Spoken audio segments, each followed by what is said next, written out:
In the first scene of Sound of Freedom, a woman named Caddy Juarez pays a visit to a little girl named Rocío Aguilar in Honduras and shows interest in her potential for the entertainment business. The next day, Caddy wants to bring Rocío to her agency's audition. The recruiter notices Miguel, Rocío's younger brother, when he walks in as they are talking about this. The following day, Roberto, their father, drives the kids to the motel room for the audition, where they say goodbye to other kids who have already arrived. Before closing the door, Caddy gives Roberto instructions to pick them up the next day. She gets the kids to pose for photos inside. Nevertheless, after exploring the motel and the nearby streets, Roberto is shocked to discover the room empty and his kids gone when he goes back to pick them up. A man is discovered in California, visiting a website with footage of children who have been trafficked, several months later.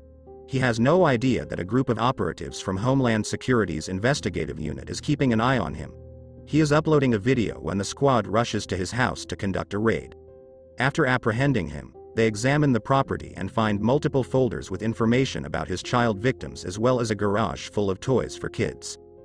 After returning to their base, an agent informs Special Agent Tim Ballard, his boss, that he has decided to step down from his position because of the emotional toll that seeing the horrors committed against the children has had. Tim has to deal with the unpleasant fact that most of the criminals involved in these crimes are located outside of the nation, which makes rescue efforts challenging even if he has already caught 288 of them. Tim gives the matter a lot of thought as he writes the case report. He makes the decision to go up against Ernst Dushinsky, the person he had just captured in his cell.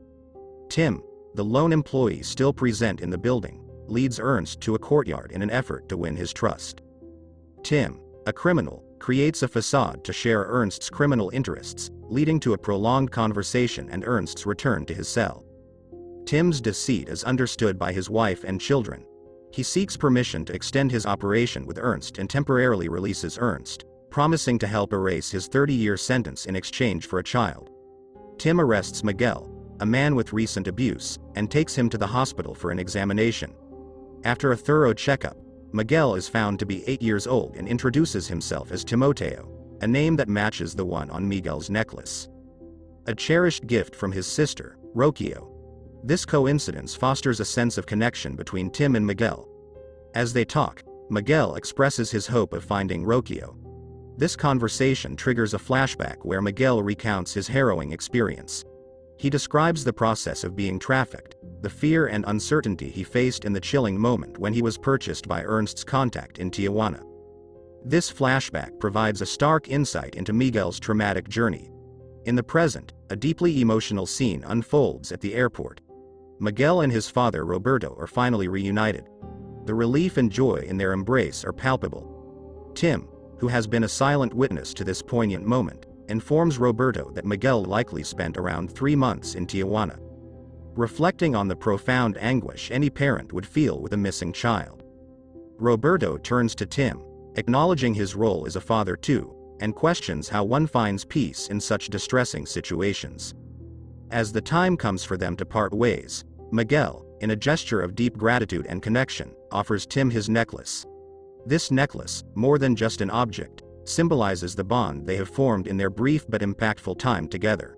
In a crucial turn of events, Tim confronts Ernst's contact, leveraging the threat of extradition to a Colombian jail to extract vital information. He successfully obtains a detailed description of Caddy's face, which he promptly passes on to. The story revolves around Rocío, a woman who is tattooed with a crown symbol, marking her as property in the eyes of her captors. She is then seen crying in a dirty bathtub, seeking solace and singing to herself. Tim, a Homeland Security officer, pleads with his supervisor to assign him to Rocío's case, hoping to find her and bring her home. Initially, his supervisor resisted due to limited resources and concerns about Tim's emotional well-being. However, Tim's unwavering determination and the weight of responsibility convince him to agree. Upon landing in Cartagena, Colombia, Tim is met by local police officer Jorge and escorted to a meeting with former cartel accountant Vampiro, who is now dedicated to rescuing trafficked children. Vampiro agrees to assist in locating Rocío, revealing that Caddy, the key figure in their search, was once crowned Miss Cartagena and is notoriously cautious in her trafficking dealings. Tim proposes creating a facade of a sex club similar to one he knows of in Thailand, aimed at attracting the same clientele. To finance this sting operation, Tim suggests enlisting millionaire Paulo Delgado. He shares this plan with Vampiro and inquires if Vampiro knows anyone who can provide a significant number of trafficked children for their ploy. Vampiro then reconnects with an old contact, El Calacas, and arranges a meeting with Tim. In this encounter, Tim adopts the persona of a wealthy, inebriated individual aspiring to open an exclusive sex club near Cartagena. He challenges Calacas to supply at least 50 children for this establishment. Caught off guard by the magnitude of this request, Calacas confesses that fulfilling such a substantial demand exceeds his capabilities. However, this was precisely Tim's intent to use Calacas as a bridge to Caddy. Meanwhile, Tim is getting yelled at on the phone by his supervisor, who claims that Tim hasn't saved one child despite the considerable resources expended. Tim is told to pack up and go home. But after he hears Vampiro's story about how he started saving trafficked children, Tim believes that God is telling him to do the same. Tim resigns from his position despite being 10 months away from his pension and continues with the plan.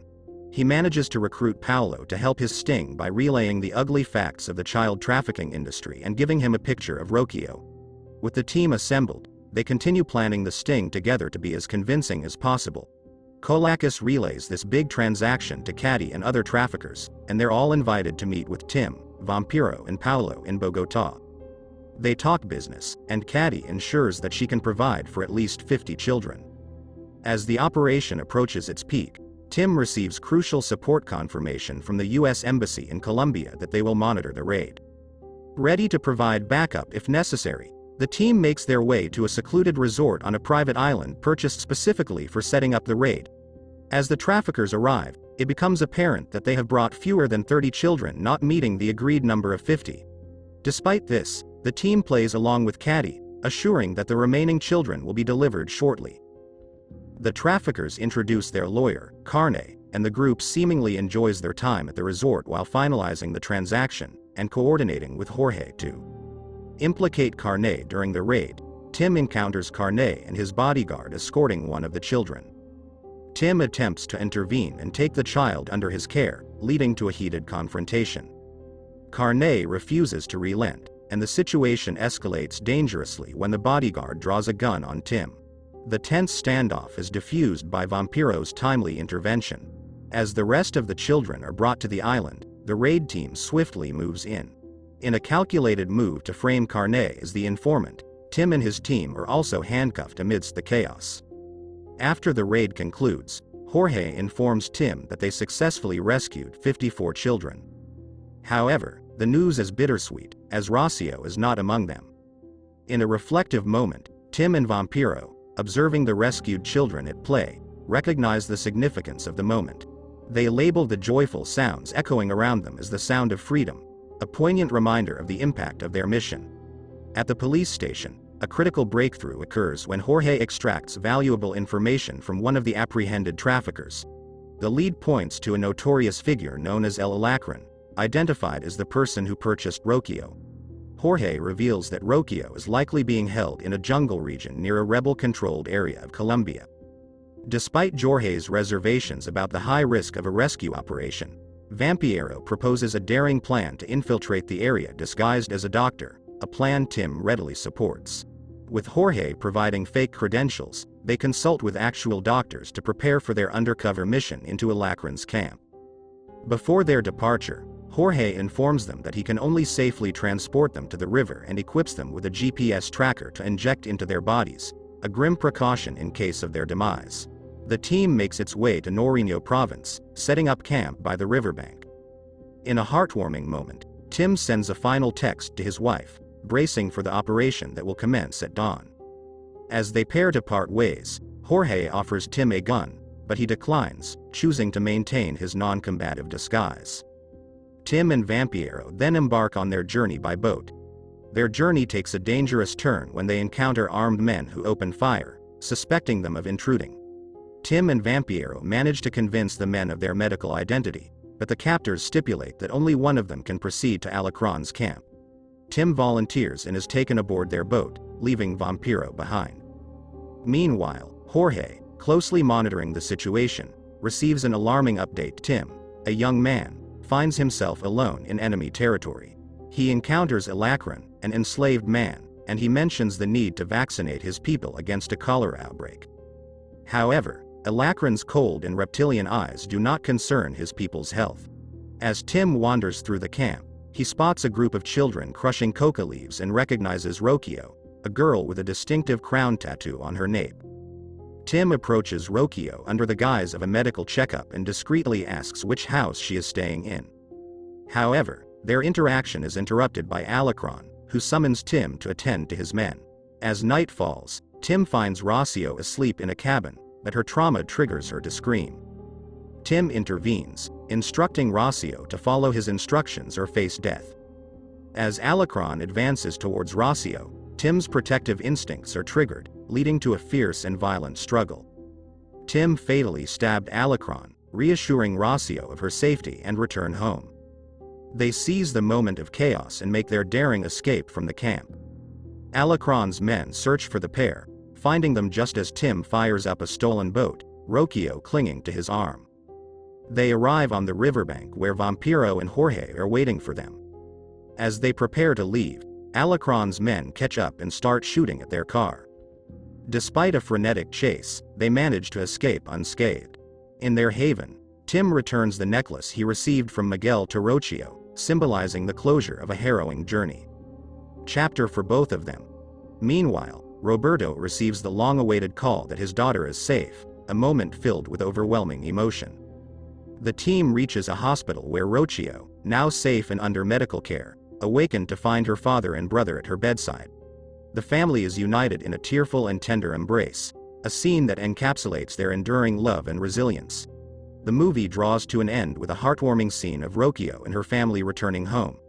In a poignant and joyful moment, Rocío is shown playing her bongo, her music echoing as a symbol of her regained freedom and happiness.